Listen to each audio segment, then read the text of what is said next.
حجابات انوار جو ہے وہ ہٹا کر دیدار نصیب فرمائے گا۔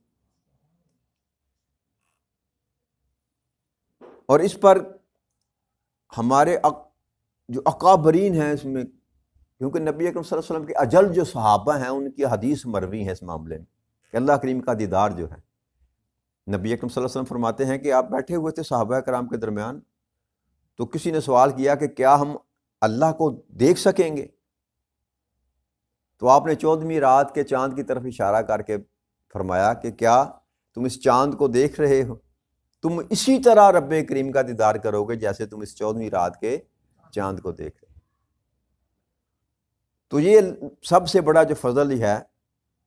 تاجدار کائنات صلی اللہ علیہ وسلم فرمایا کہ وہ اللہ کا جو حجاب ہے، اپنے انوار کے حجاب جو ہے وہ ہٹا کر بندوں کو دیدار کرانا۔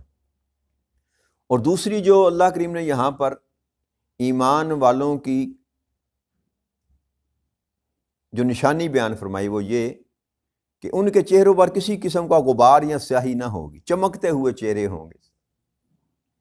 اور نہ ہی ذلت ان کے قریب پھٹکے گی۔ یہی اہل جنت ہیں، وہ اس میں ہمیشہ رہنے والے ہیں۔ یہ اللہ کریم نے ان لوگوں کی یہاں پر تعریف کی، ان لوگوں کو وضاحت کی جو لوگ اللہ کے ساتھ تعلق کو رکھتے ہوئے تاجدار کائنات صلی اللہ علیہ وسلم کی اتباع کرتے ہوئے نیک اعمال میں زندگی بسر کرتے۔ اور دوسرا اللہ نے فرمایا والذین کسبوا السیئات جزاؤ سیئات بمثلها وترحقهم الذلہ ما لهم من اللہ من عاصم کأنما اغشیت وجوہہم قطعا من اللیل مظلما اولئک اصحاب النار ہم فیہا خالدون۔ اور جنہوں نے برائیاں کمائی ان کی برائی کا بدلہ اسی کے مثل ہے، اور ان پر ذلت اور رسوائی چھائی جائے گی، ان کے لیے اللہ سے کوئی بھی بچانے والا نہیں ہوگا، اس دن کوئی اس کا مددگار نہ ہوگا۔ گویا ان کے چہرے اندھیری رات کے ٹکڑوں سے ڈھانپ دیے گئے ہیں، یہی اہل جہنم ہے، وہ اس میں ہمیشہ رہنے والے۔ اب اللہ کریم نے یہاں پر دوسرے کیٹیگری کے لوگوں کا ذکر کیا، یہ وہ لوگ ہیں جنہوں نے نبی اکرم صلی اللہ علیہ وسلم کی دعوت کو قبول نہ کیا، اللہ اور اللہ کے رسول کی بات کو تسلیم نہ کیا، اور زندگی میں نیک اعمال کو اکٹھا نہ کیا۔ اللہ فرما رہا ہے ان کی جو کمائی ہے اس کے مثل ہی ان کو بدلہ دیا جائے گا۔ اور ایک بات یہ کہ جو جزا ہے رب کریم کی طرف سے، وہ جس قدر انسان کا عمل ہوگا اس قدر اس کو عطا کی جائے گی۔ اگر برائی کی ہے تو ایک برائی کا بدلہ ایک برائی کے بدلے میں ایک ہی دیا جائے گا، مگر جب نیک عمل کریں گے تو وہاں اللہ کریم اپنا فضل شامل کرے گا اور اس کو بڑھا کر جس قدر وہ چاہے گا وہ اس کو عطا کرے گا۔ لیکن برائی کے بدلے میں اللہ کریم جو اس نے کیا اس کے برابر، یہ اس کا عدل ہونا، یہ اس کے عادل ہونے کی سب سے بڑی نشانی ہے کہ وہ کہتا ہے کہ میں کسی پر ظلم نہیں کرتا، جو تو کما کر لے کر آئے گا، جو تو آگے بھیجے گا وہی میں تجھ کو ریٹرن کر دوں گا۔ تو جو برائی کرے گا اس کو اس قدر ہی اس کا جو ہے نا صلہ، اللہ نے فرمایا کہ جیسی برائی کی اسی کا مثل اس کو ملے گا، اور ان پر ذلت و رسوائی چھائی ہوگی، اور پھر اس دن اللہ کے عذاب سے ان کو کوئی بھی بچانے والا نہیں ہوگا۔ گویا ان کے چہرے اندھیری رات کے ٹکڑوں سے ڈھانپ دیے گئے ہوں۔ اللہ نے فرمایا کہ یہی اہل جہنم ہے، اور یہ ہمیشہ ہمیشہ اس میں رہیں گے۔ اب جو جنت میں ڈال دیے گئے وہ بھی دائماً جنت میں رہیں گے، اور جو جہنم میں ڈال دیے گئے وہ بھی دائماً جہنم میں رہیں گے، مگر یہ وہ لوگ ہیں جنہوں نے ایمان قبول نہیں کیا۔ ایمان والوں کا معاملہ تھوڑا جدا ہے اس سے۔ یہ دو اللہ کریم نے بیان کی، دو گروپ یا دو کیٹیگری، ایک وہ جو صاحب ایمان ہے اور نیک اعمال کرتے رہے، ان کے لیے اللہ نے سیدھا فرمایا کہ یہ جنت میں جائیں گے اور میں اپنے فضل سے ان کو نوازتا رہوں گا، اور دوسرا وہ جو ایمان نہ لائے اور بدعمالیاں کرتے رہے۔ ان کے درمیان ایک اور ہے،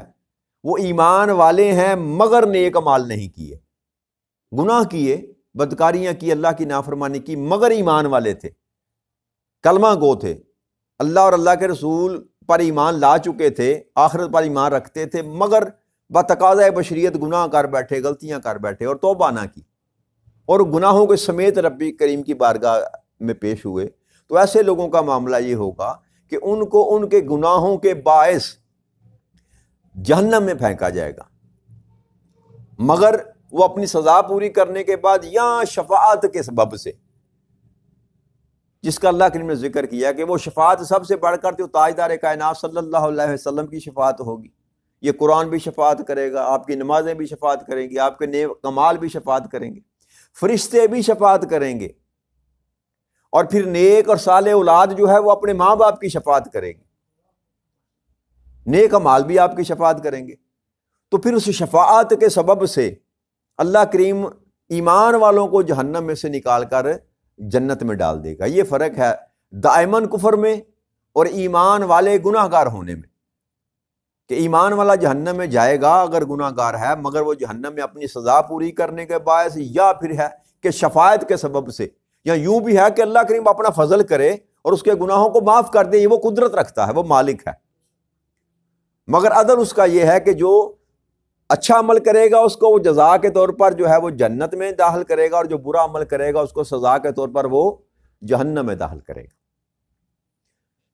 پھر اللہ کے ارشاد فرمایا وَيَوْمَ نَحْشُرُهُمْ جَمِيعًا ثُمَّ نَقُولُ لِلَّذِينَ أَشْرَكُوا مَكَانَكُمْ أَنْتُمْ وَشُرَكَاؤُكُمْ فَزَيَّلْنَا بَيْنَهُمْ وَقَالَ شُرَكَاؤُهُمْ مَا كُنْتُمْ إِيَّانَا تَعْبُدُونَ. اب اللہ کریم فرما رہا ہے کہ جب قیامت کے دن، جس دن سب کو میں اکٹھا کروں گا،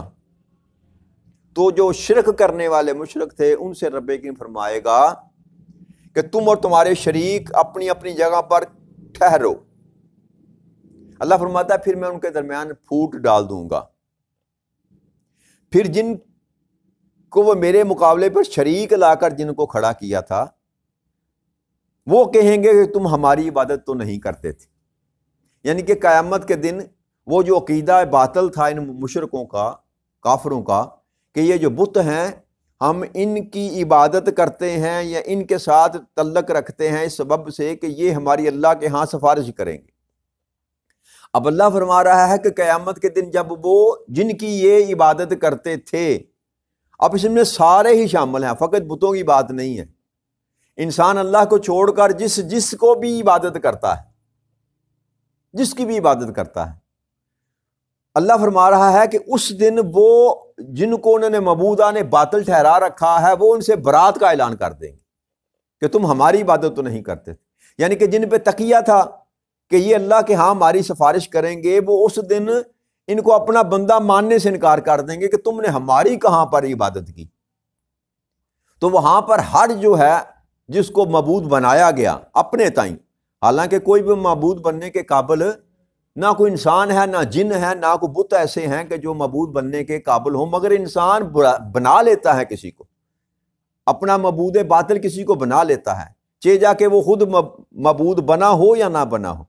انسان اپنی خواہش نفسانی کو پورا کرنے کے لیے کسی نہ کسی کو اپنا خدا بنا لیتا ہے. تو اللہ فرما رہا ہے کہ اس دن جو ہے جن کو تم نے خود ساختہ اپنا خدا بنائے رکھا، جب ان سے پوچھا جائے گا تو وہ بھی انکار کر دیں گے اور کہیں گے کہ تم ہماری کب عبادت کرتے رہے، ہم تمہارے معبود نہ تھے.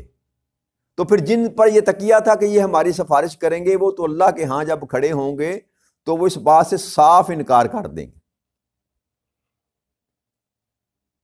فَكَفَى بِاللَّهِ شَهِيدًا بَيْنَنَا وَبَيْنَكُمْ إِن كُنَّا عَنْ عِبَادَتِكُمْ لِغَافِلِينَ. بس ہمارے اور تمہارے درمیان اللہ ہی گواہ کافی ہے کہ ہم تمہاری پرستش سے بے خبر تھے. کہ وہ کہیں گے کہ اس بات پر رب کریم جو ہے وہ ہمارے تمہارے درمیان گواہ ہے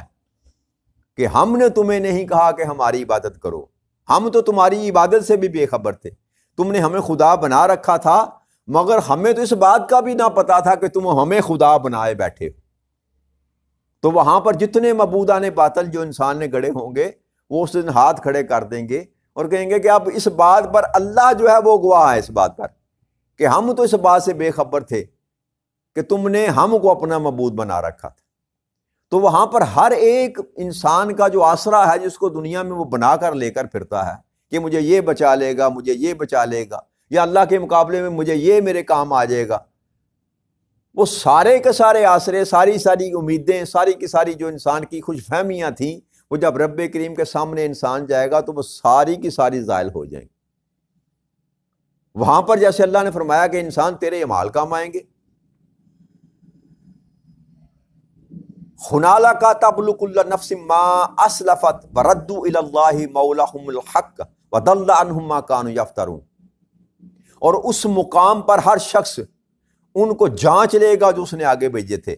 وہ اللہ کی جانب لوٹائے جائیں گے جو ان کا مالک حقیقی ہے، اور ان سے وہ بہتان تراشی جاتی رہے گی وہ جو کیا کرتے تھے۔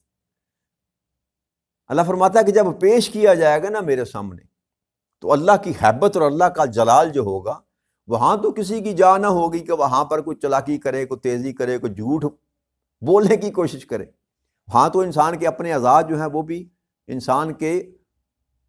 حق میں یا ناحق اس کے خلاف گواہی دیں گے۔ اگر برے اعمال کیے تو انسان کے ہر جسم کے اعضاء جو ہیں وہ اس بندے کے خلاف جو ہے اللہ کی بارگاہ میں گواہی پیش کریں گے۔ تو اللہ فرماتا ہے کہ اس دن ہر بندہ جو ہے اپنے اعمال کی جانچ پڑتال کر لے گا، حقیقت کو جان لے گا جو اس نے آگے بھیجے۔ ہر ایک چیز اس پر عیاں کر دی جائے گی، اس کے نامہ اعمال کھول کر اس کے سامنے پیش کر دیا جائے گا کہ یہ بندے دیکھ، یہ عمل تو نے کیا تھا، یہ تیرا ہی اعمال نامہ ہے، یہ تیرے ہی کام ہیں، یہ تیرے ہی کسب ہیں۔ تو وہاں کوئی بھی انسان وہاں سے انکار نہیں کر سکے گا۔ تو اللہ فرما رہا ہے کہ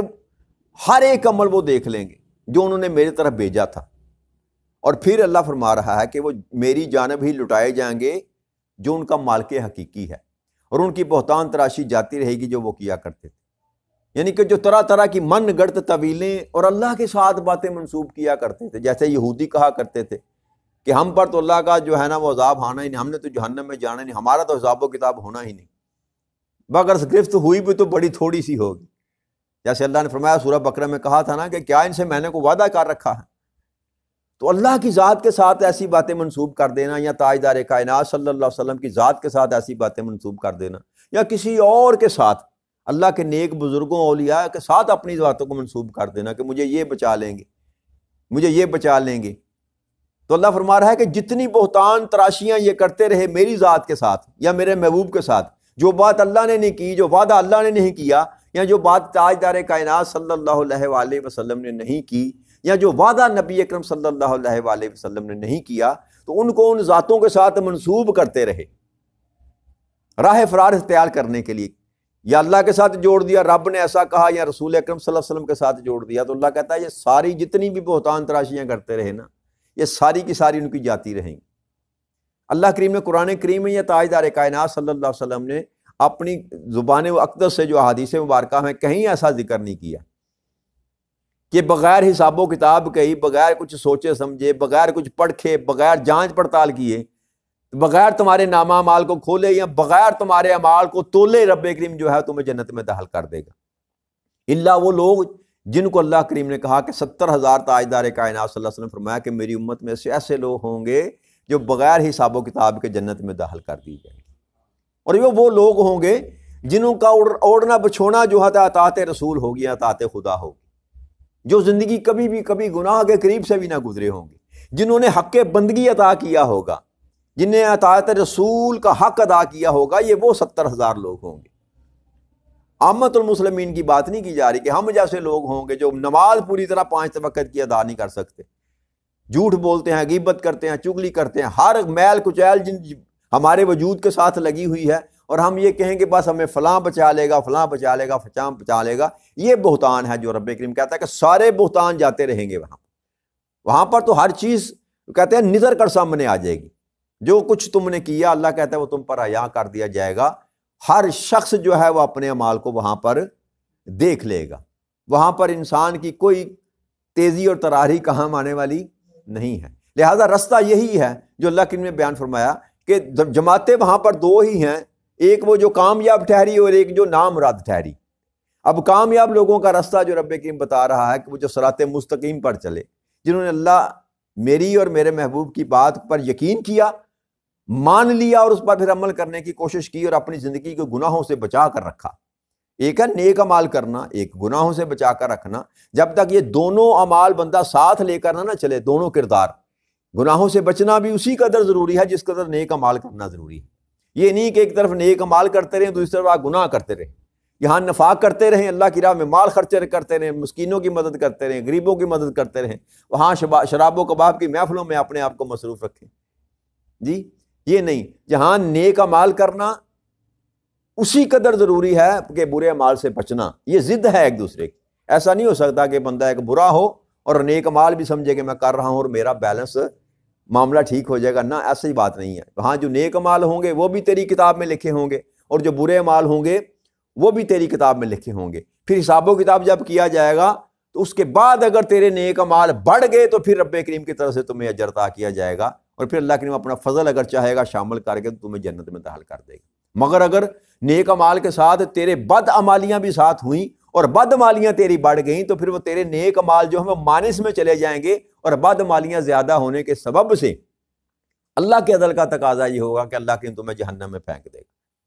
تو لہٰذا جس قدر انسان کے لیے نیک اعمال کرنا ضروری ہے اس قدر انسان کے لیے برے اعمال سے بچنا بھی ضروری ہے۔ اطاعت اسی کو کہتے ہیں،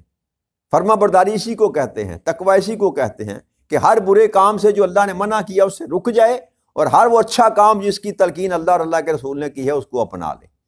تو یہ دونوں ہی طرف بندے کو اپنا دھیان رکھنا چاہیے، گناہوں سے بچنا اور نیک اعمال کرنا۔ تو آج یہی بات کو ختم کرتے ہیں، انشاءاللہ آگے کل بڑھیں گے۔ وما علینا الا البلاغ المبین۔ السلام علیکم ورحمۃ اللہ۔